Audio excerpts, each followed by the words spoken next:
మన హాల్కి ముందట. అంటే షాప్లో ఉన్న రోజులు డ్రీమ్స్ పెట్టుకుంటాం కానీ అది ఫుల్ఫిల్ అవ్వాలంటే తొందరగా కంప్లీట్ అవ్వవు. కానీ ఈ బిజినెస్లో షార్ట్ టర్మ్గా తీసుకోవచ్చు అనే ఆలోచన అటువంటి కంప్లీట్ చేసి పెట్టాం. అంటే ఇక్కడ ఏముంది అంటే జీవితాంతం కష్టపడడానికే వచ్చాం భూమిపైకి. కానీ ఎన్ని రోజులు కష్టపడతాం? మన ఒంట్లో శక్తి ఉన్నంత వరకే కష్టపడతాం. అంటే తర్వాత కష్టపడాలంటే ఎవరు కూడా కష్టపడలేరు. కానీ అప్పుడు మన పరిస్థితి ఎలా ఉంటుందంటే నిరంతర ఆదాయం ఉన్నప్పుడు విలువలు అనే తర్వాత ఉన్నాయా? ఉండవు. అంటే ఇలా మెయిన్ ఏముంది అంటే సెక్యూరిటీ లైఫ్. కానీ కష్టపడుతూ ఉన్నాం, డబ్బు సంపాదిస్తున్నాం. కానీ తీరా మన మనిషి ఏదైతే ఒక నిరుస్థాయి పరిస్థితులకు వచ్చేసరికి ఆదాయం ఉంటేనే విలువ లేకపోతే లేదు అంటే, కానీ ఇక్కడ పర్సన్ ఉన్నా లేకున్నా లైఫ్ టైం మనీ అనేది 3 జనరేషన్కి వచ్చే అవకాశం ఉంది.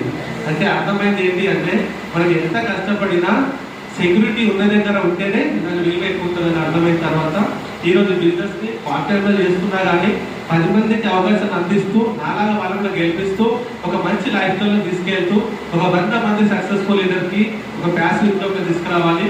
ప్రతి ఒక్కరు కార్ ఇంటర్వ్యూకి వచ్చేలా మనం సపోర్ట్ చేయాలి అనే ఆలోచనతో బిజినెస్ రావడం జరిగింది. అంటే అదే విధంగా ముందుకెళ్తున్నాం. ఇంకా సక్సెస్ఫుల్గా మన వికారాబాద్ ఇంకా గ్రేట్గా ముందుకు తీసుకెళ్తూ పెద్దగా సక్సెస్ అని కోరుతున్నాం. Thank you.